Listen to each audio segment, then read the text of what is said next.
প্রিয় দর্শক, আমাদের সমাজে কিন্তু আমরা হরেক রকমের কিন্তু মানুষের কর্ম আমরা সাধারণত দেখে থাকি। তো আমি এবার একটি ব্যতিক্রম কর্ম একটু আপনাদের একটু দেখাতে চাই। বিশেষ করে আমাদের সমাজে যেটা বললাম, যে বহু শ্রেণীর কিন্তু মানুষ কিন্তু আমরা পেশার মানুষ কিন্তু আমরা সমাজে কিন্তু বিভিন্ন কর্মের সাথে আমরা কিন্তু জড়িত থাকি।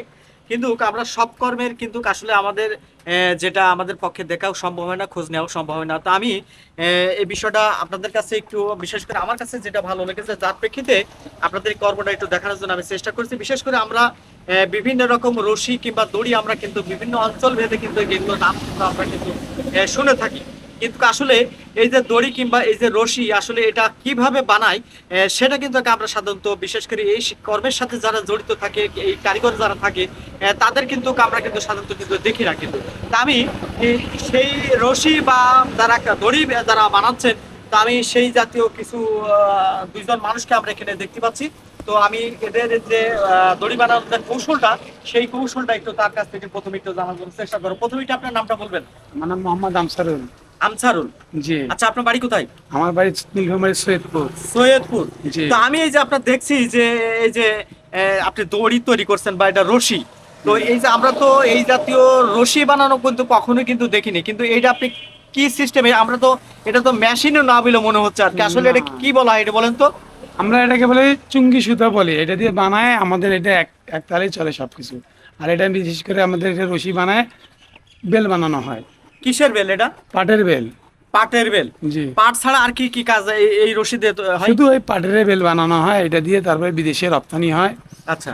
এই কোম্পানি যারা আছে, এই কোম্পানিরা আমাদেরকে অর্ডার করে আসে, আসার পরে আমরা এখানে কাজ করি। ওনারা এগুলো পাট দিয়ে বেল বানার পরে ভারতে অথবা বিদেশে এগুলো পাঠায়।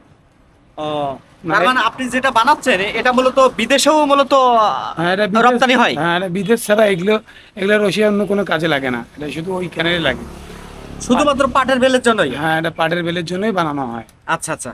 তো আপনি যেহেতু কারিগর, তার মানে আপনি যেহেতু দিনমজুর হিসেবে তো বোধহয় শ্রম দিচ্ছেন মনে হয়। হ্যাঁ, আমরা এখানে কন্ট্রাক্ট হিসাবে কাজ করি। কন্ট্রাক্ট বলতে আপনার এই যে আমরা যেটা দড়ি একটু দেখাও তো গো, এই যে দড়ি আমরা দেখতে, রশি আমরা যেটা দেখতে পাচ্ছি, তার মানে এই যে আমরা যেটা এই যে এটা দেখতে পাচ্ছি, তার মানে এই যে 1 2 3 4, অর্থাৎ এর ভিতরে কয়টা, এটা কি কি বলা হয়, এটা কি? এটা একটু রসা বলা হয়, রসা দড়ি দড়ি। রসা। হ্যাঁ। দড়ি। আর এটা? এটা তার। এটা তার। হ্যাঁ, এটা তার মানে এই যে একটা দড়ির ভিতরে আপনার কয়টা তার আছে? 10 পিস। 10 পিস। জি। আচ্ছা, এই 10 পিস যদি হয় তার মানে এটা খুব শক্ত হয় নাকি? হ্যাঁ, তারপরে একটা রশি হবে। একটা রশি হবে আর কি। হ্যাঁ। আচ্ছা, এতে বানাতে আপনার যে একটা রশি বা এই যে যেটা দড়ি আপনি বললেন আর কি, হ্যাঁ। এটা বানাতে আপনি কতটুকু সময় লাগে? 6 থেকে 7 মিনিট। 6 থেকে 7 মিনিট। জি। 6 থেকে 7 মিনিট। আপনার লম্বা আপনার কতটুকু হয়? এটা লম্বাটা দেখাও তো গো। 25 হাত এটা। আচ্ছা, এই 25 হাত উপরে উঠিয়ে লম্বা আরো আছে? না, 25 হাতে এইটা হয়। 25 হাতে। হ্যাঁ। আচ্ছা, 25 হাতের লম্বা। সাধারণত যদি কেউ, মানে আপনার যদি অর্ডার যদি কেউ করে, সেক্ষেত্রে আপনার কি এর থেকে বড় বানাতে পারেন কিনা? হ্যাঁ, বড় বানাতে যাবে, ওখানে রেট বেশি হবে। কোনো সমস্যা নাই, বড় কোনো 30 হাতে বানাতে পারবো। আচ্ছা আচ্ছা। প্রিয় দর্শক, আমি আরেকজন কিছু তার সাথে যত কাজ করছে, এটা আপনার এই যে যেগুলো আপনি দেখছি আর কি, এটা কিভাবে আপনি করেন? এটা আমরা পিস হিসাব করি। আচ্ছা। 14 টাকা পিস। 14 টাকা? 14 টাকা 50 পয়সা। পয়সা। আচ্ছা আচ্ছা। এইগুলো বানাতে এই যে তো খুব আপনাদের তো দেখছি শ্রম তো দেখছেন ভালো হ্যাঁ, আর কি। শোরুম না, সকাল থেকে দেই। হ্যাঁ, সকাল থেকে দেই। সকাল 5টা থেকে 5টা পর্যন্ত 12 ঘন্টা খাটি। 12 ঘন্টা। তাতে পরিশ্রম আপনার কত টাকা পান? আমরা কাজ করি মনে করেন 700 টাকা, তাও 800 টাকা। ও আমার হেল্পারও পায় 400 টাকা। আচ্ছা। তার মানে আপনার মানে এর হেল্পারও আছে আবার? হ্যাঁ, হয়তো আমার হেল্পার আছে।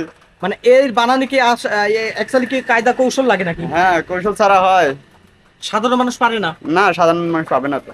না শিখলে পাবেন না তো, শিখতে লাগবে আগে। আপনি কতদিন ধরে শিখছেন? আমি প্রায় 5 বছর ধরে শিখছি। 5 বছর ধরে? হ্যাঁ। আচ্ছা। এখন মনে করেন কাজ করতেছি, তাও মনে করেন 13-14 বছর থেকে। 13-14 বছর ধরে কাজ করছেন? হ্যাঁ।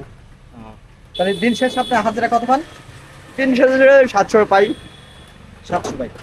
দর্শক, আমরা প্রথমে যার সাথে কথা বলছেন, এবার তার সাথে আবার একটু কথা ফিরে যাব।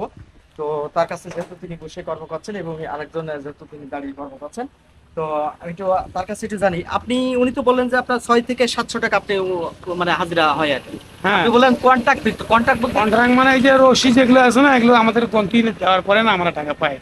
পার পিস 14 টাকা 50 পয়সা। তার মানে এই যে একটা যে রশিটা আমরা যেটা দেখতে পাচ্ছি তাই তো, এটা আপনি পার পিস কত?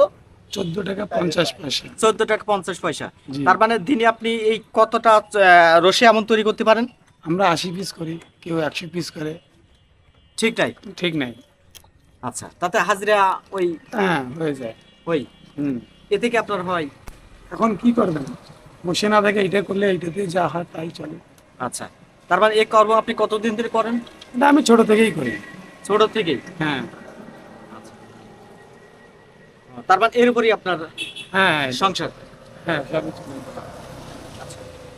দর্শক, আমরা কিন্তু এই যে গ্রাম বাংলায় কিন্তু সাধারণত কিন্তু আগে কিন্তু আমরা মুরব্বীরা যখন ছিল তখন কিন্তু এই রশি যেটা আমরা এখন যেটা দেখছি এটা কিন্তু এক জাতীয় আপনার ঘূর্ণায়মান ভাবেই থাকতো তখন সে ঘুরে আর কি তৈরি করতো, কিন্তু এখন এই যে প্রযুক্তির মাধ্যমে এটাও কিন্তু কোনো না, বিলাসী আরেকটা তারা লাগে। কিন্তু এই সিস্টেমটা আসলে আমি একটু জানতে চাই, এটা কি আপনি এই মাথায় আসলো কিভাবে যে এটা এইভাবে কাজ? এটা আমরা ছোট থেকেই দেখছি, আমাদের বাপ দাদারা এগুলো করে, এগুলো তৈরি করছে, আমরাও দেখছি, ওরাও হয়তো বা কারো কাছে শিখছে।